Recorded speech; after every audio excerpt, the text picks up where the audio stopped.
それでは次期当主のテストを始める。 Hello everyone, my name is Michael SK and welcome back to Umineko When They Cry, episode 4, where yes, the test will begin. Battler and Maria have stepped up to their respective plates, and it is time to see if either of them are worthy of the position of successor. Spoiler alert, probably not, but we'll have to see what will happen, you know? Obviously, I wasn't really expecting a full-on shonen showdown between George and Gap, and then there being Jessica and Renove. That was pretty interesting. And then, reality, the magical reality kind of caught up to them, and now they're dead. So let's see what will happen here. そなたに後宮家次期当主としての資格があるかどうかを問う。 Also, apparently, nobody complained about my audio from my microphone in the previous video, so all should be okay, I hope. 心して答えるがよい。 The witch, who had been joking around like she was drunk until a second ago, suddenly regained her dignity. She looked as though she truly had stepped out of that majestic portrait. 我こそは後宮家顧問錬金術師、黄金の魔女にして無限の魔女、後宮家の家督と我が黄金のすべてを継承する資格があるかどうか、それをわらわが問う。そなたの名を名乗るがよい。後宮バトラだ。 When faced with a dignity you wouldn't have imagined from her appearance a short while ago, I answered without hesitation. And from that, yes, I see. I can tell why she's worthy of calling herself the true queen of this island. よろしい。後宮バトラよ。しかしそなたはその後宮の名をこの6年捨てたである。それはなぜか。クソ親父に愛想が尽きたからさ。知っている。父親の再婚がそなたの敬愛する母親の死を冒涜したように感じたからであろう。なるほど。新しき母はそなたと何の血のつながりもない。そなたがその母を受け入れられぬ気持ちはわからぬでもない。しかし父親が誰と再婚しようともそなたとの血のつながりは変わらぬのではないか。何が言いてえ。父親の再婚に反対するという父親を独占したいがゆえのそなたの幼稚も多少の理解はしよう。 I don't know about all that, but I can kind of get where he's come from here. I mean, I've seen it in a bunch of stories, and I'm sure I've seen it a bit in real life too. I'm sure you guys have as well. When parents remarry, it's strange. It really does fluctuate with, close family members. Seeing something happen with cousins or, siblings who have moved out and have their own families and all that. Yeah, there might be some rumblings, but with that being so close to home, especially when you're growing up, it's gonna mess with your heart. しかしそれに反抗するために後宮の名を捨てるは家と血に対する冒涜ではないのか。 I just realized I don't have water with me.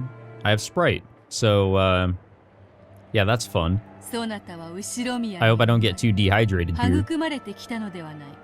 その恩を忘れ後宮の名を捨てる資格がそなたにあったというのか。お前には関係ねえ。俺と親父の問題だ。後宮の名はお前と父親だけのものではない。お前は知らぬ女に父親を奪われることを許せず反抗しただけの幼稚だ。 Again, I really don't know if that's necessarily the case. 後宮家の席を捨て去ったこの6年間そなたが後宮家に泥を塗りし短からぬ年月その罪深きを知るがいい。幼稚で悪かったな。しかし祖父母の死を境とはいえよくぞ後宮に席を戻した。よってその罪を自ら見そぐ機会をそなたに与えよう。今こそそなたの6年前の罪をあがなう時。 Yeah, how's that gonna go down? さあさあ思い出してごらんなさい。それを思い出し告白し、それこそがわらわがそなたに与えるテストである。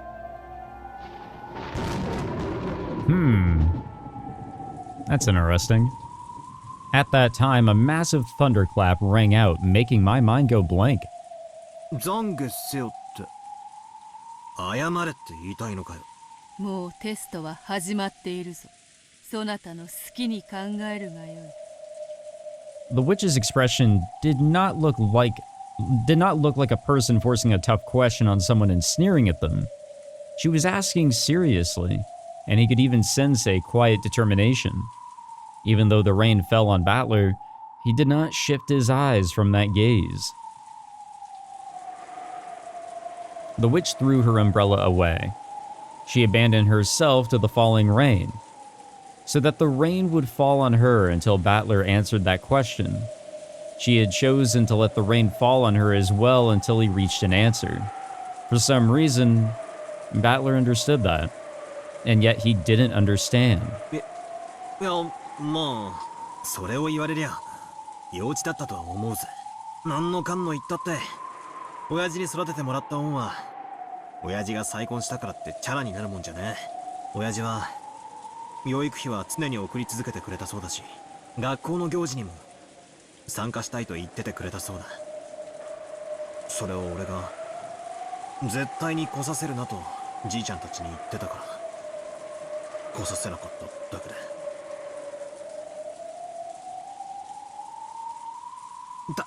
確かにそりゃ俺の幼稚な反抗だったとバッサリ言われりゃそれまでだぜ。いやでもよ、ならよ、おふくろの後宮アスムの無念は誰が晴らすんだ。 I don't know if this is necessarily the first time we're hearing her name. I want to say no, but who knows at this point? We've gone through so much shit here. おふくろはあんなにも献身的に俺たち家族に尽くし頑張ってくれたんだぜ。なのに親父は綺麗さんと浮気もしていた。園児を身ごもらせてさえいた。それで出産に合わせて駆け込むかのように籍を入れたんだ。それがおふくろへの裏切りでなくて何なんだよ。おふくろの誰が晴らすんだよ。だがお前の言う通りでもあるさ。浮気は事実でも俺を育ててくれた恩は確かにあった。ならそれを相殺して俺が家を出ていくというので十分問題ねえじゃねえかよ。 Well, if we're actually going to go along with all this, then you're creating another negative. そうさ、俺にはおふくろの代わりに親父をぶん殴る権利が、いや義務があったはずなんだぜ。それを俺は許した。何も言わずに出て行って初めから俺なんていなかったことにしてやった。親父も俺のことなんか忘れて綺麗さんや園児と新しい家族を始めた。それで丸く収まってるじゃねえか。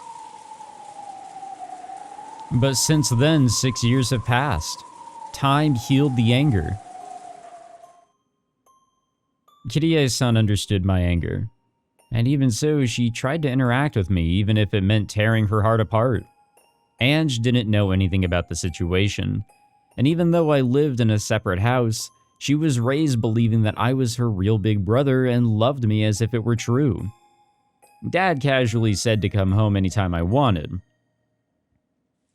だんだんバカらしくなってきたんだよ。そろそろ俺も頭を冷やしてもいいかなって思ったんだ。だから俺は親父が謝ったら全部水に流すと言ってやったんだ。じいちゃんの葬式の日に。そしたらあいつ本当に畳に両手をついて詫びやがったよ。信じらんねえくらいに情けない格好だった。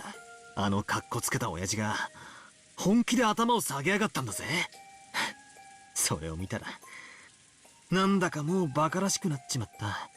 きっとおふくろもそう思っただろうぜ。おふくろは俺と親父が喧嘩をするといつも笑いながら仲裁してくれて、なんだ、そんなくだらないことで喧嘩をしていたのと笑ってくれた。俺はお袋がそう言って笑っているのを感じたんだよ。だから許すとまでは言えなかったけど、もう一度ゼロから始めてもいいかなって思ったんだよ。それで6年前に全てを巻き戻すことにした。それで後ろ宮家に席を戻したんだよ。俺も6年間泣き怒り悩み抜いた。ひょっとするとそれは親父もそうだったろうし、死んだお袋もそうだったかもしれない。あるいは桐江さんやエンジェもそうだったかもしれない。だからゼロに戻し、後ろ宮バトラに戻ったんだ。それは俺たち家族の問題であって、後ろ宮家とかそんなのは何も関係ねえ。それを罪だと断じる資格はお前にないし、それをお前に懺悔する義務も俺にはない。もしそれを本当にすべき相手がいたとしたら、それはお前がもう全員殺した。だから俺は何も謝らない、懺悔しない。それが俺のこのテストへの答えだ。 So to the very end, he stands his ground. The thing is that I see both sides of it. I don't think Battler's necessarily being childish over anything here. It is a very difficult situation.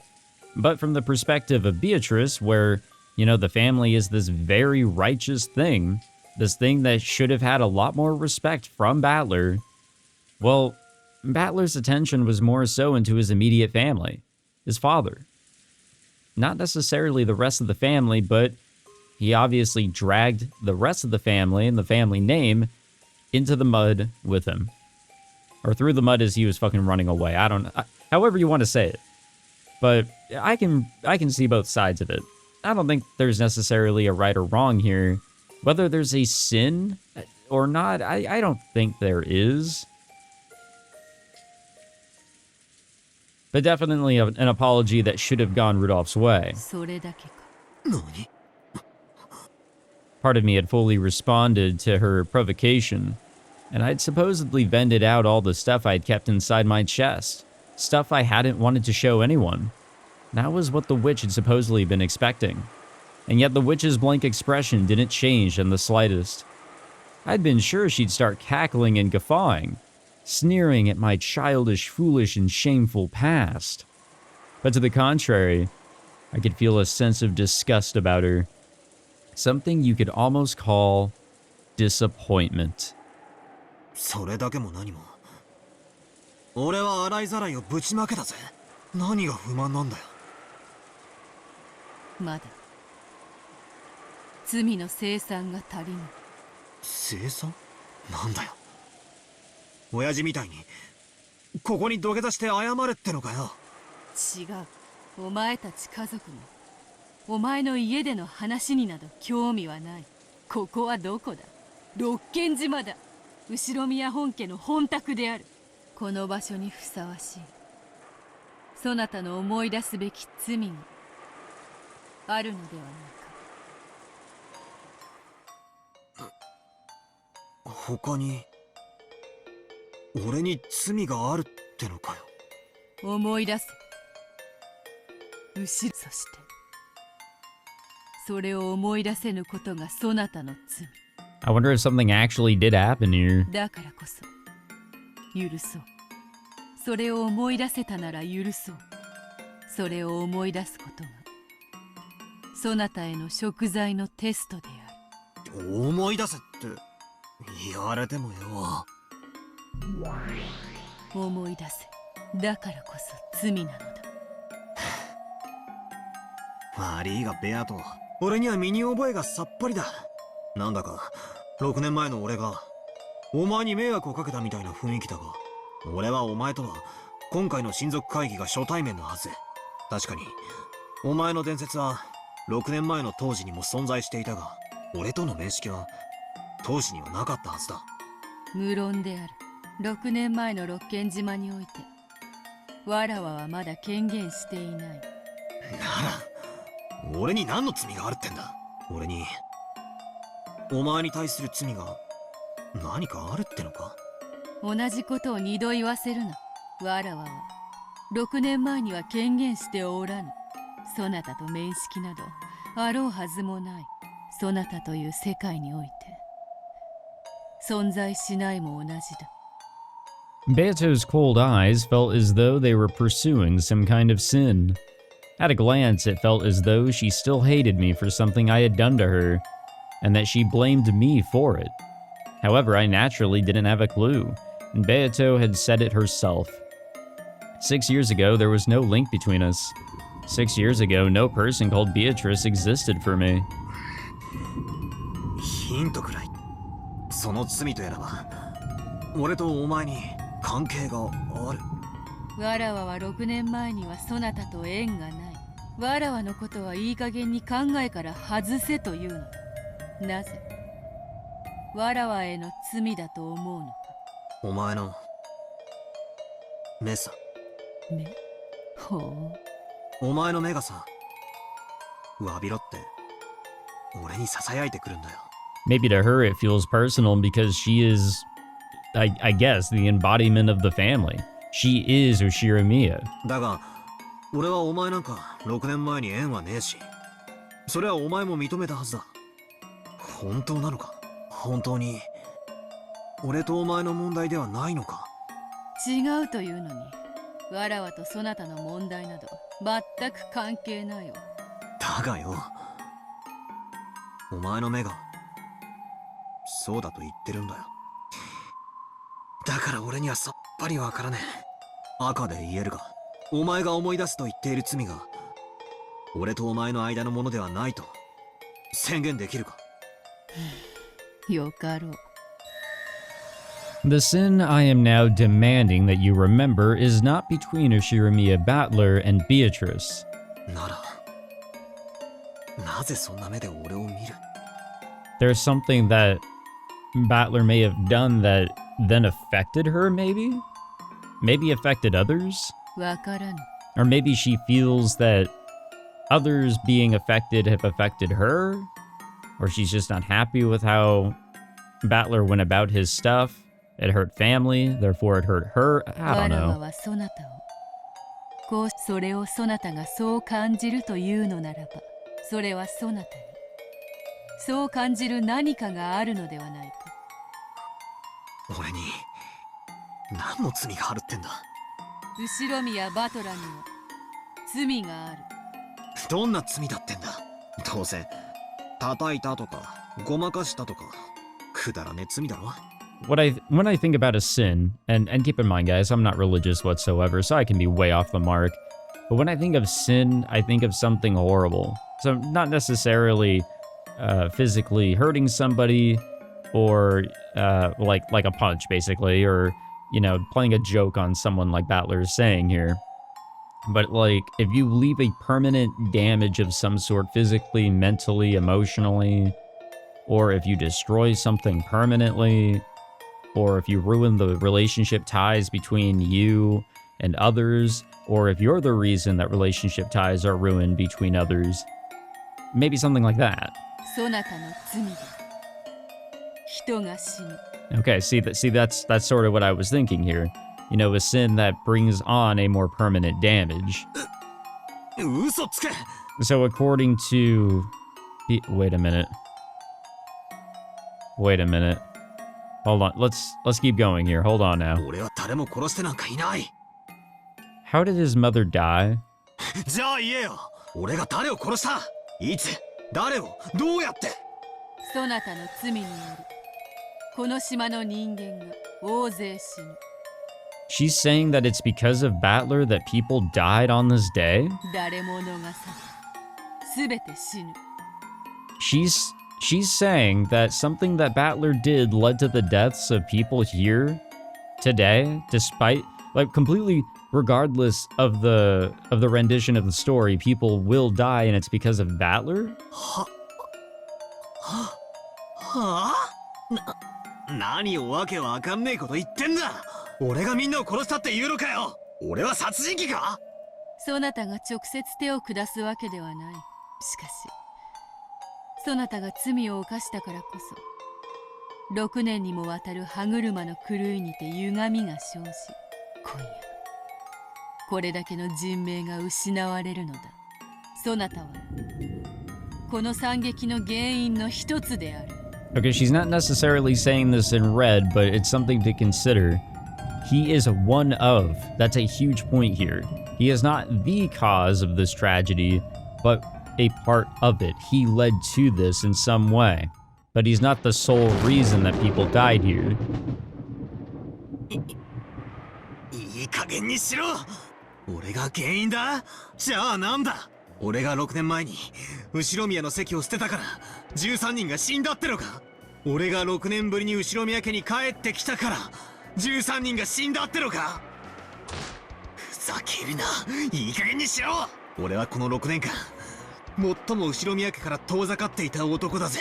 その俺が何に何のどんな影響を与えたってんだ。俺だって好きで親族会議に来たわけじゃねえぞ。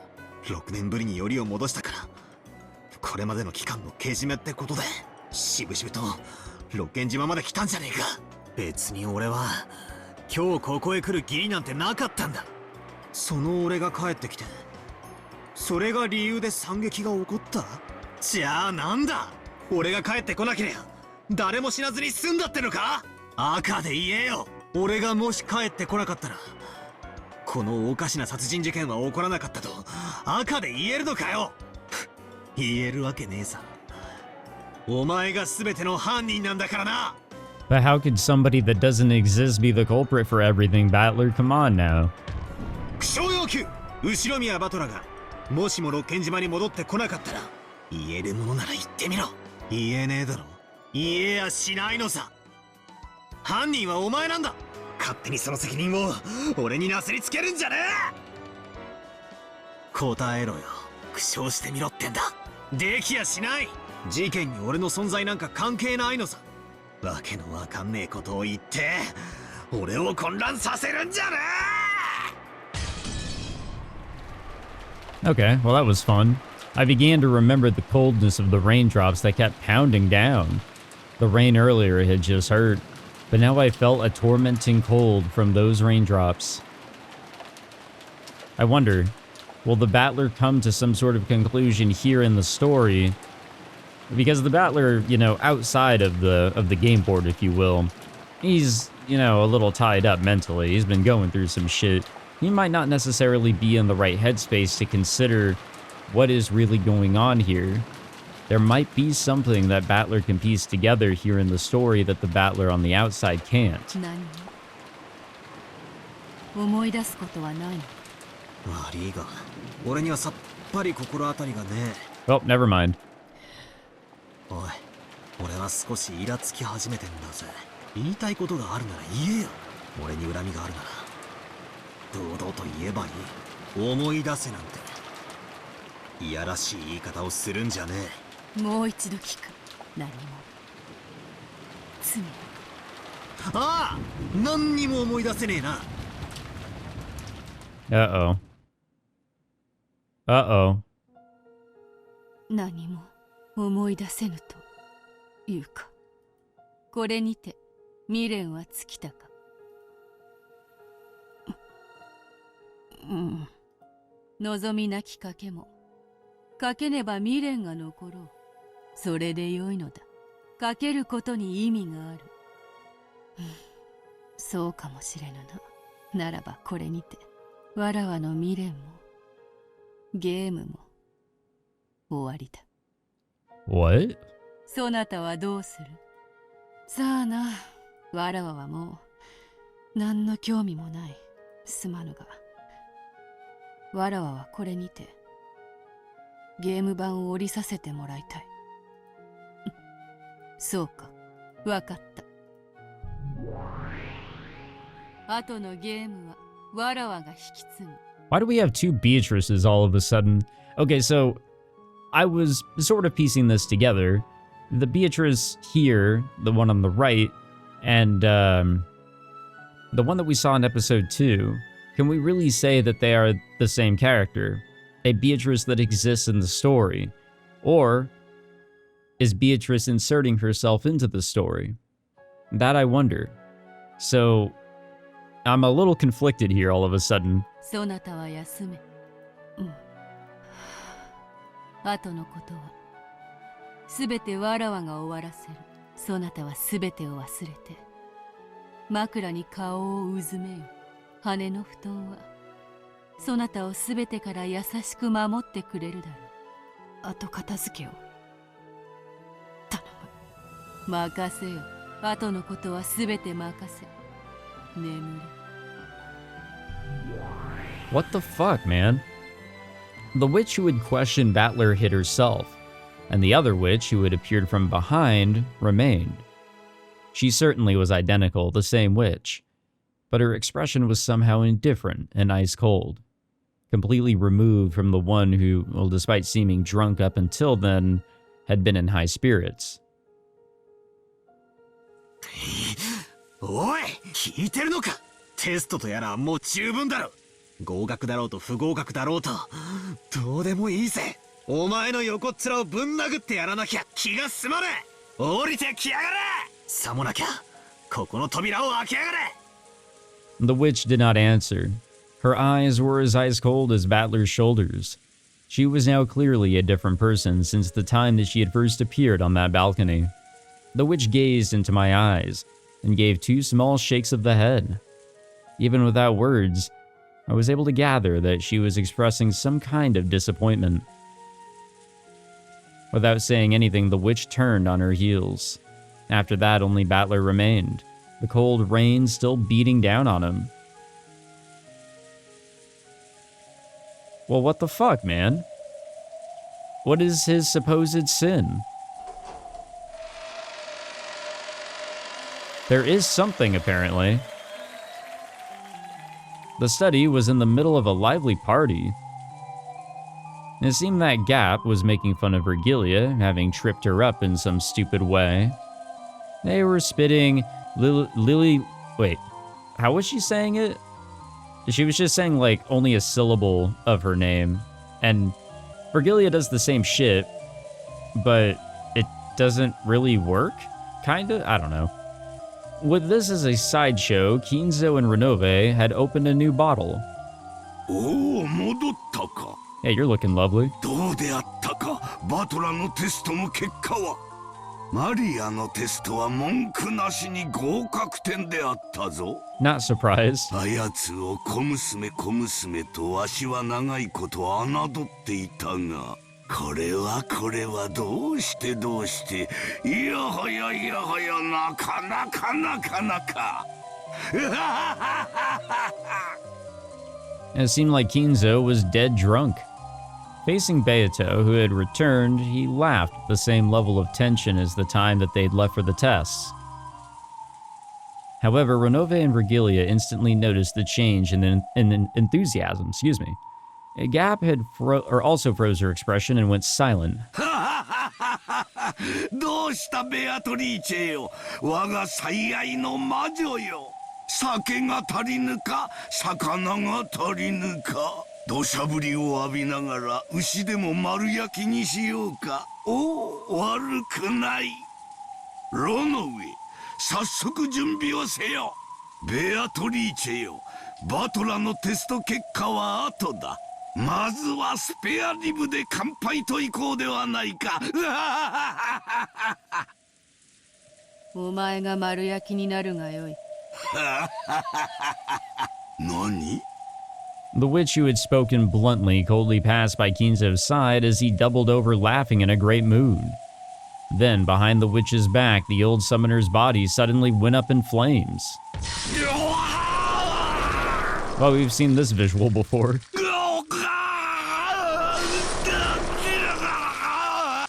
As crimson flames spat up from his eyes, mouth, nose, well, every hole on his body, Kinzo rolled around. Even though it was a terrible hellfire, it didn't burn anything except Kinzo. Kinzo didn't have a clue what was going on. Unable to understand why Beatrice, who had been in such a good mood, had suddenly turned so cold, he rolled around. The dancing silhouettes of the witch and demons created by that massive rolling torch looked like a group of excited spectators around a burning at the stake. However, the eyes of the demons who watched over it were indifferent. When Kinzo finally stopped moving, the fire disappeared, leaving a pitch-black corpse. The inside of the room was commanded by the stillness of the sound of the rain. どうなさいましたか、お嬢様。今日が冷めた。その邪魔な燃えかすを片付けよ。Beatrice's expression was unbelievably indifferent. There was an iciness that might easily bring the others to the same fate as Kinzo if they annoyed her. ええ、私が片付けるわ。Gap made a jet black pitfall swallow up Kinzo's cinders. If she hadn't carried that out quickly, Gap might also have been burned. You could even feel that thirst for blood. No, a thirst for blood probably isn't the best way to describe it. Just like humans don't have any particular emotion when they step on an ant while they're walking. That was how much, unconsciously and mercilessly, Beato was now filled with a brutal emptiness that would not hesitate at burying a passerby, excuse me. どうしたのです、ベアト。答えたくない。いや、答えるのももはやめんどくさい。どうしたのよ。らしくもなく。何かあったの？バトラが何か言っ And goodbye. Beatrice didn't even answer. It seemed that she even ignored it. But there was a change in Gap. From her feet, a creaking, cracking sound rose like thin ice breaking, and in an instant turned Gap into a glass sculpture. しばらく消えろ。大変に不機嫌だ。Beatrice spoke that, in a truly cold voice which could freeze the heart just by hearing it. かしこまりました。それでは私どもはこれでおいとまさせていただきます。何かございましたらいつでもお呼びを。After bowing, Renove turned in a cloud of gold butterflies and hid himself.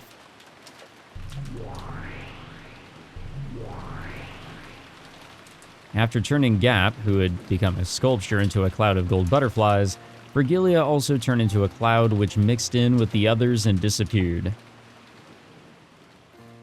Now what? In the study made untidy by drinking, Beatrice stood still alone. Since the time she had returned, her expression hadn't changed in the slightest. However, when she saw the fallen empty wine bottles and scattered cheese plates, her brow furrowed and she looked a bit displeased. And when she whispered disappear in that instant, the room was cleaned up in a flash, as though nothing had happened.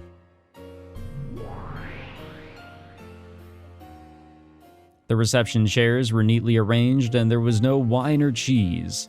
There was no stains or scattered trash either. To the contrary, even the air had frozen over.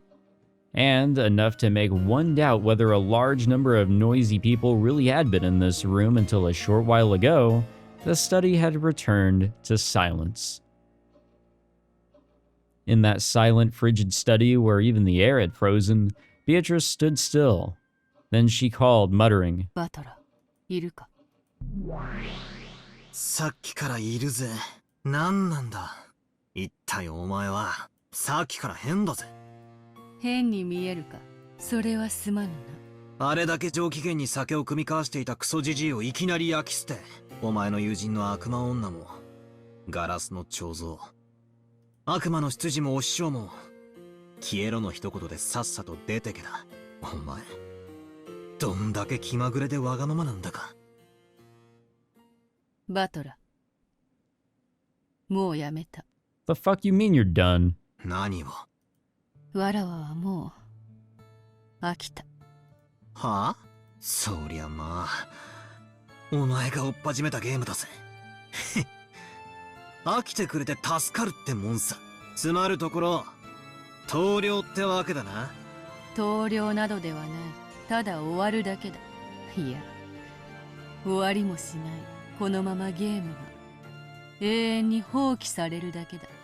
そういうのを投了って言うんじゃねえのかよ。いや、飽きて放り出すって言葉がお前にはぴったりだな。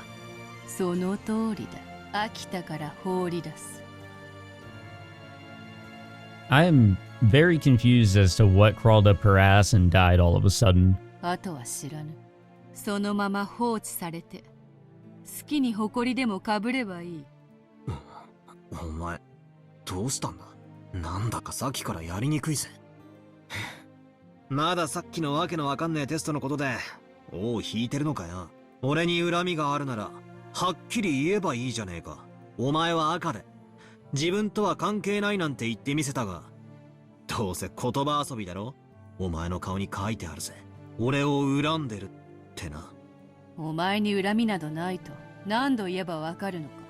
わらわはそなたが罪を残したその当時に存在しておらぬ。As Beato spoke with an offended expression, her face twisted to look even more displeased.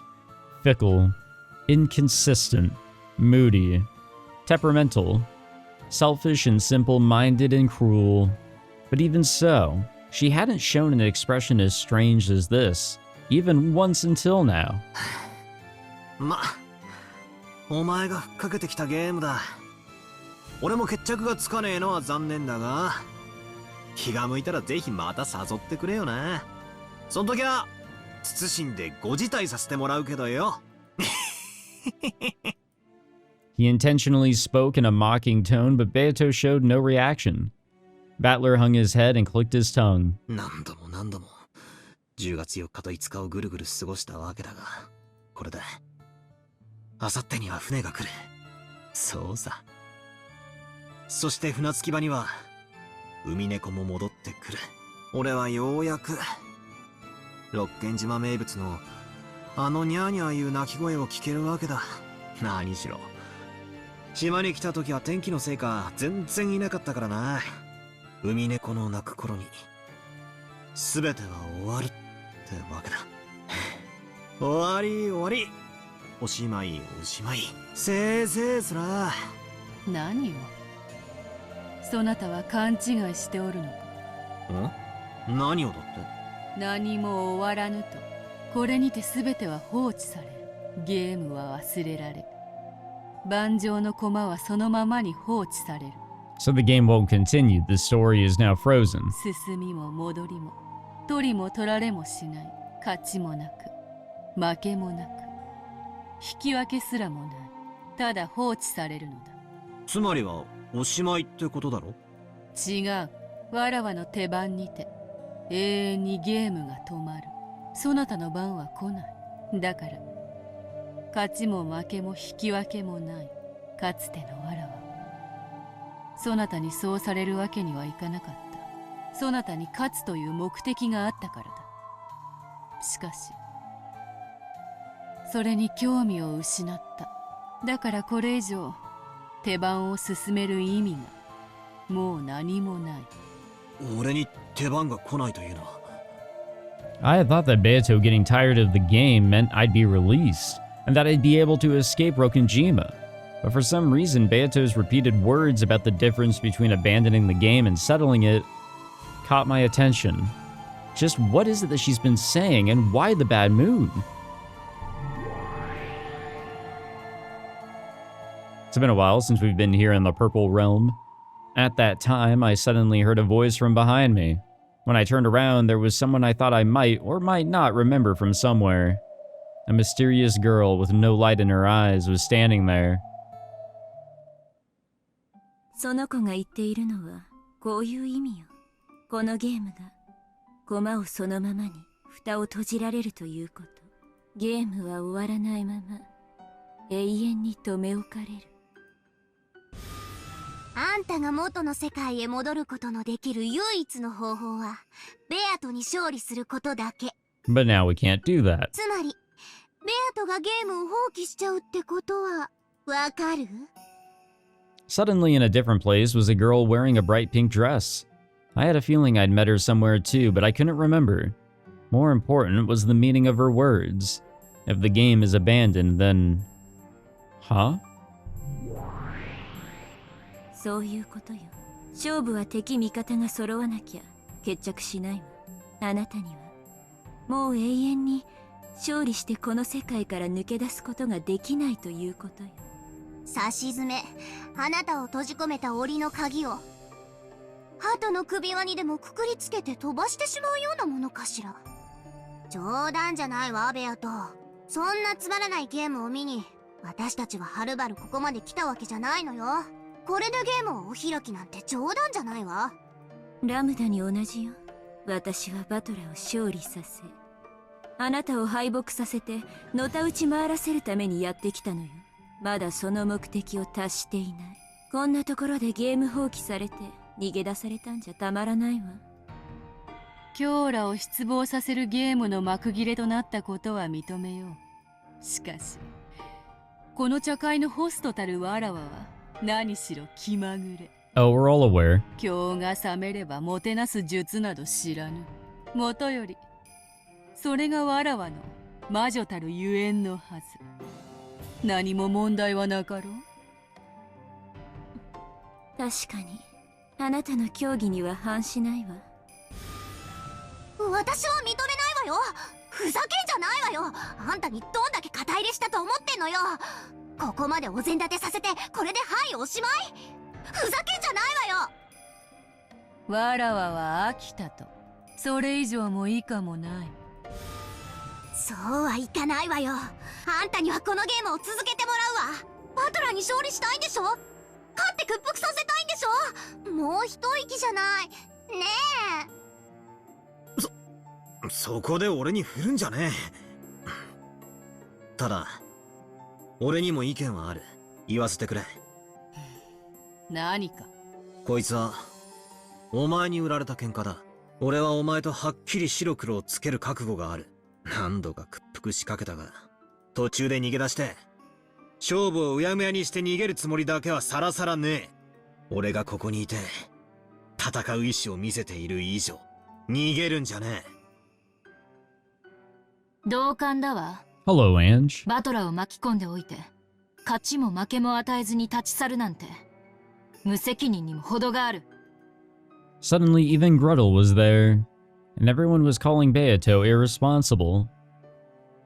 ほう、どうやらわらわが無責任だと罵られる最大の理由はバトラが対戦相手としてとどまっているからということらしい。ならばバトラ、お前もまたわらわと同様に対戦相手を降りてくれぬか。それでならわらわは批判されることもない。俺が降りるとロッケン島を出られるのか。出られるわけもなかろうが、勝手に誇りを浴びて肩にでも積もらせよ。ふざけないで。なんて無責任な人なの。あんたはこれだけ大勢の人間を殺した。しかも魔女の力によって何度も何度も。むごたらしい殺し方でその責任を取らず逃げ出すなんて絶対に許せない。責任。ほう、わらわはどのようにしてその責任とやらを取ればいいのか。決着をつけるまで戦いなさい。バトラーは正面の席に座りあなたに打ち勝つまで決して諦めずに戦う。だからあなたも任されるまで戦いなさい。それが嫌ならバトラーを任せてみせなさい。許さない。全てをうやむやにしてバトラーをこの席に放り出して永遠に閉じ込めて返さないなんて許さない。 Yeah, she's getting a little flustered here because, well, this is it, you know? This is really it for a lot of people here. グレーテル。 To be perfectly honest, I didn't really understand from what standpoint Gretel was trying to save me. But in her words, I could feel a strong determination to save me from this insane game world no matter what.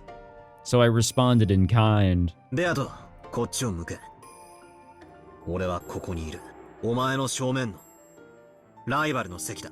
わかるな。俺がここに座り続ける限りお前に逃げは。だから逃げるな。戦え。お前が始めた戦いだろうが、これだけ何度も何度も上等を決めやがって今さら秋田で終わらせられるかよ。俺はお前の対戦相手だ。俺がここにある限り逃げるなんて許さねえぞ。聞いてるのか、この無責任魔女め。なんとか言ってみろってんだ。 After I yelled at her, Beato went silent for a while. Whether my words had reached her or whether she was thinking about something completely different, I couldn't tell. But for a while she was silent, gazing at me with an expression I could read no emotion from. And when she realized that I had noticed, she averted her gaze. Then she turned her back to me and said this. バトラが対戦相手をやめてくれぬ以上、このゲームを放棄することは認められぬと。ならば問おう。そもそも、そこにいる男に、わらわの対戦相手たる資格があるのかどうか。Whether he's qualified or not, you accepted the fight. 資格？当然。さっきのテストとやらのことだぜ。何をする気？あんたまさか。これより、そなたにわらわの対戦相手たる資格があるかどうか。よいか、バトラ。その資格が認められれば、わらわは席にとどまり、Oh ゲ boy. ームを続けよう。 Oh boy, oh boy. そして、勝敗の決着がつくまで、永遠に戦い続けることを約束しよう。俺にはもとより、その覚悟はあるぜ。しかし、その資格がなかったなら、そなたは消えよ。対戦相手が消えれば、ゲームもない。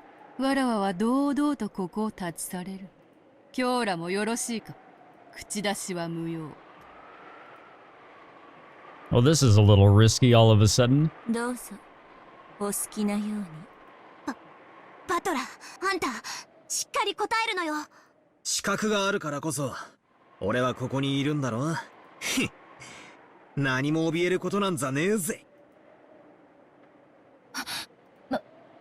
まさか。Gretel grew suddenly pale.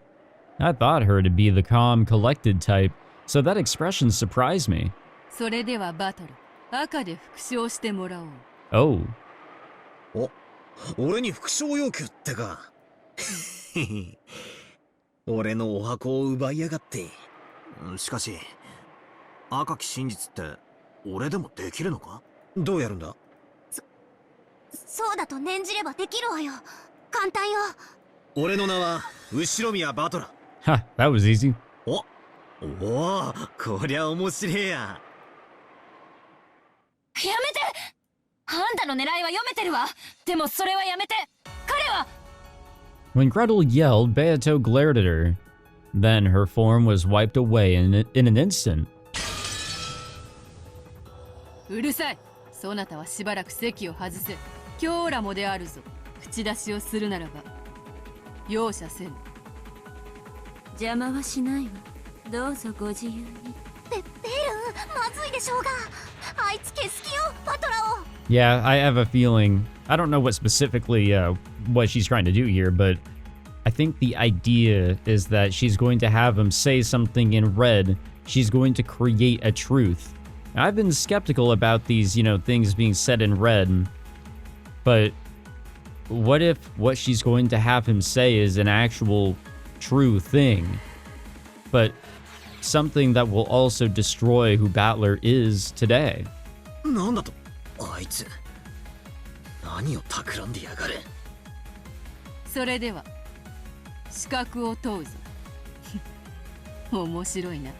普段のゲームが攻守が逆になった。 Yeah, it is a little weird. これは最後の最後でとても貴重な体験だ。よいか。心してまずは聞け。まずはわらわが赤で語る。わらわは黄金の魔女。Yeah, that is true. そして後宮金蔵の孫後宮バトラと戦うためにこの Right. ゲームを開催した。 I think we can all agree with that. そんなことは知ってるぜ。だからなんだ。副賞要求。後宮バトラの母は後宮アスムである。Could that not be the case? Like, I was questioning it earlier, actually, Like, could it be that we have a situation where maybe what we know isn't right, maybe? ああ？そこで、なんでお袋の名が出てくるんだよ。無駄口はいらぬ。ただ赤で復唱せよ。 Beato urged me with the same indifferent tone, but I don't have a clue what she's trying to do. I have absolutely nothing to do, or nothing to feel guilty for that would trouble me if thrown in my face, and there's nothing that I'm hiding. There's nothing that could trouble me by demanding that I repeat it. So why do something like this? いいぜ。復唱する。後宮バトラの母は後宮アスムである。赤便利だな。戸籍抄本を持ってくる面倒もねえ。無駄口はいらぬ。続けるぞ。そなたの名は後宮バトラである。おう、俺の名は後宮バトラだ。後宮バトラは後宮アスムから生まれた。Wait, what? Oh shit, it's the phrasing, isn't it? Oh no, this might be the fucking end of us here. 後宮バトラは後宮アスムから生まれた。そなたは後宮アスムから生まれた。俺は Oh 後 shit. 宮。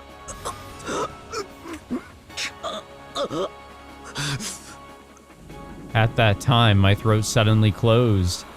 I was rapidly assaulted with a choking suffocation. What's going on?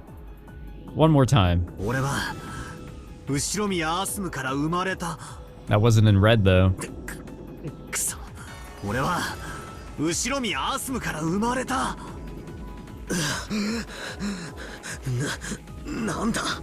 She's trying to create a separation from who this person is in front of us, who we know as Battler from the very beginning, when he showed up to the Golden Land at the end of episode 1 in the Tea Party.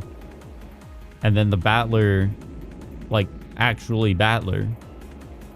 So who is this person, you know? さっきまでは簡単にできて He たの just said that に he is Battler. 急に赤がうまくできなくなったぞ。復唱を拒否するの。拒否なんかじゃねえ。なぜかうまくいかねえんだ。俺は後宮アスムから生まれた。なんでだ。ちくしょう、なんで赤が使えないんだ。そんなバカな。My mom is Ushiromiya Asumu, right? Why can't I say that fact in red? What's going on?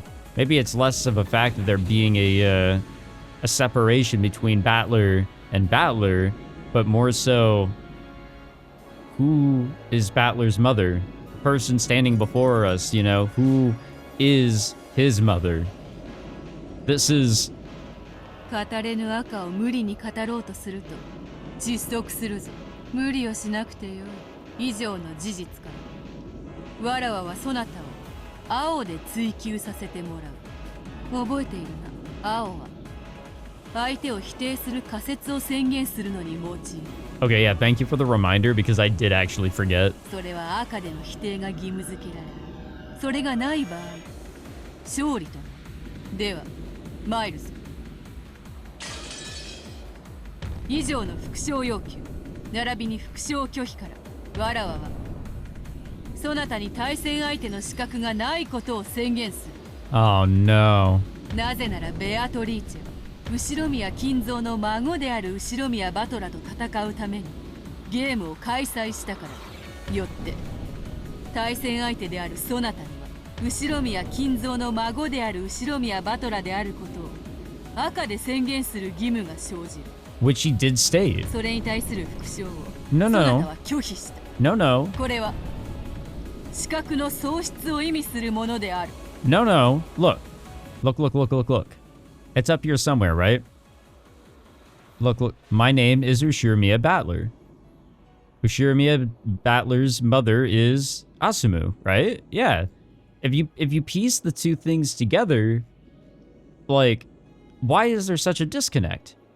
It was from Asumu that Battler was born. Huh?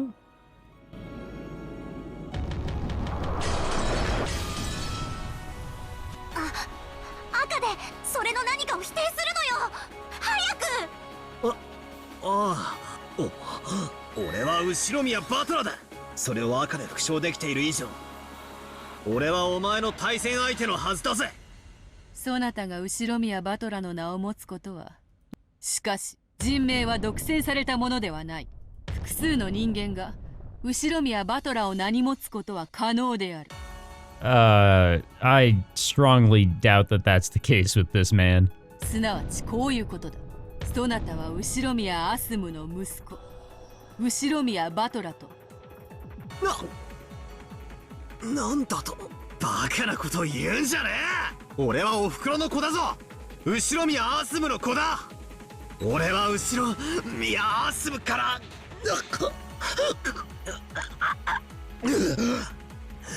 畜生、なぜだ、なぜ俺がお袋から生まれたと言えないんだ。こんなバカなことがあるというのか。苦しむことはない。わらわは遊ばぬ。これにてそなたは後宮アスムの息子ではない。 Oh, she's straight up saying that shit in red. What? そんなバカ。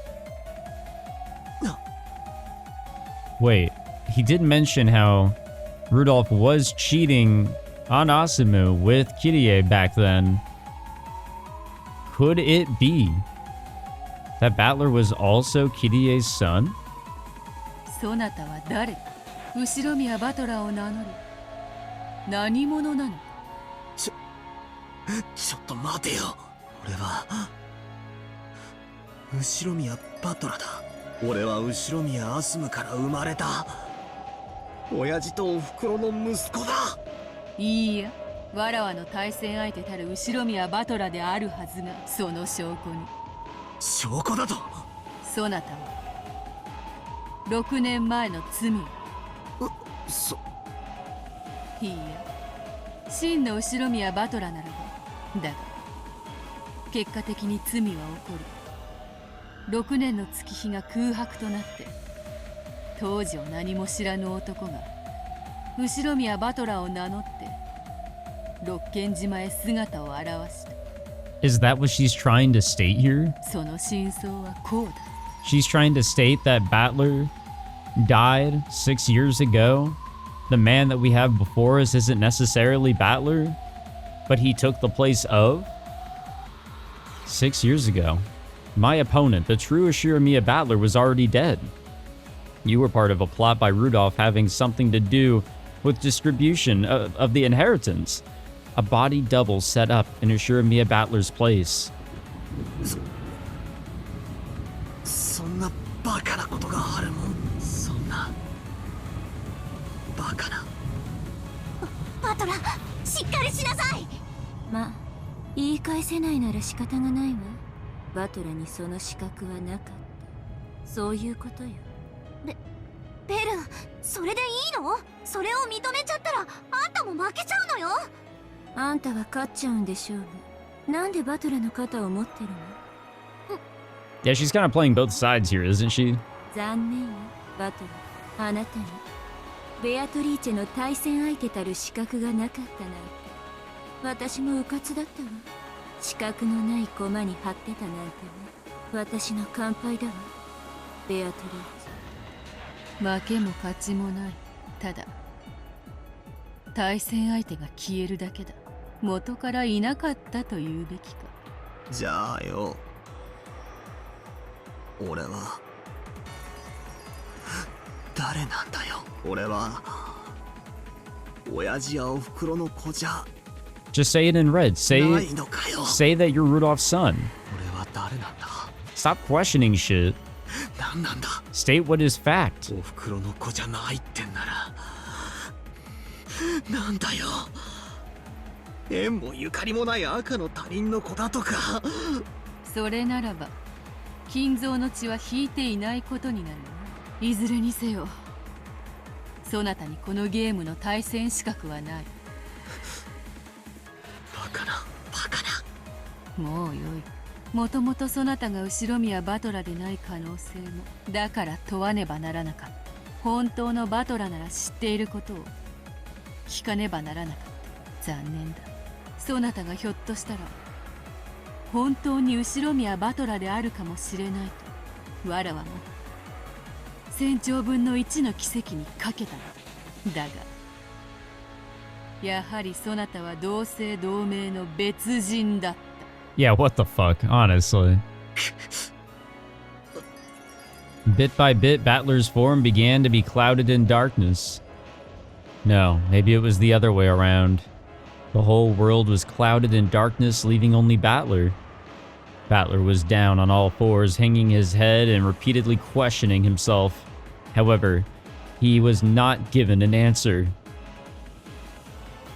In the world stained with darkness, Beato spoke something, and Lambda Delta ran up to him, yelling something very quickly. But it already seemed very far away, and it didn't reach Battler's ears.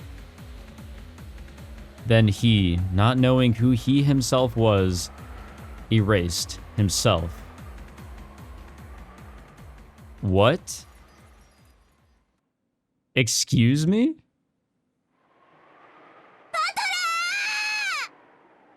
これで対戦相手は消えたな。それではこれで。今日らも旅支度を整えられるがよい。我が領地にて。もう何も催しは予定されていない。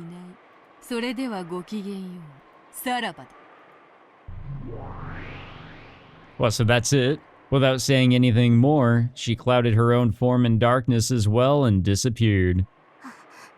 あんた、これでいいわけ？バトラ、消えちゃったわよ。負けず嫌いのあんたが、この結末でいいわけ？あんたは私の負けに張ってたんでしょ。なら万々歳じゃない。おめでとう、ラムダ。じゃあまたどこかの世界で会いましょう。まあ無限のかけら世界のこと、どこかでまたご縁がある確率はそれこそ1000兆分の1よりも少ないでしょうけれど。 Oh, they'll find a way. じゃあね、楽しかったわ。バイバイ。待ってよ、ベル。 Chasing after Burn Cancel, who had disappeared first, Lambda Delta disappeared as well. After that, everyone was gone, and the study was now completely empty. And frozen in time. Well, maybe not anymore. It returned to silence almost as though no one had been there from the outset. No one was here in the first place. The silent study spoke that wordlessly, and the sound of the wind and rain began to fill the room bit by bit. Well, I mean, the characters and everything in the story should be frozen in place, like the story should not continue. In a world where everything had sunk into darkness, Beato questioned herself. やはり魔法は初めからマリアージュ・ソルシエールの中だけで。そうだね。マリアもエンジェの時にそう思ったよ。魔女同盟はわらわとそなた、その二人で始めた。他のものを混ぜようというのが。こんなにも楽しいからマリアたちはその輪に親しい誰かを加えたかったよね。そうして魔女同盟がどこまでも大きくなって、みんなで楽しく魔法が使えて幸せになれたらと願った。だが魔法を理解できるのはやはりわらわとそなたの二人だけだった。 Yeah, for real, keep that shit to yourselves. 私たちは奇跡が巡り合わせたこの世界でたった二人しかいない。マリアはもうベアとさえいれば他には誰もいらないよ。わらわもだ。そなたさえいればもう誰もいらぬ。マリアージュ・ソルシエールは結成したその一番最初の時点でもう完成していたんだよ。そうで、まさに。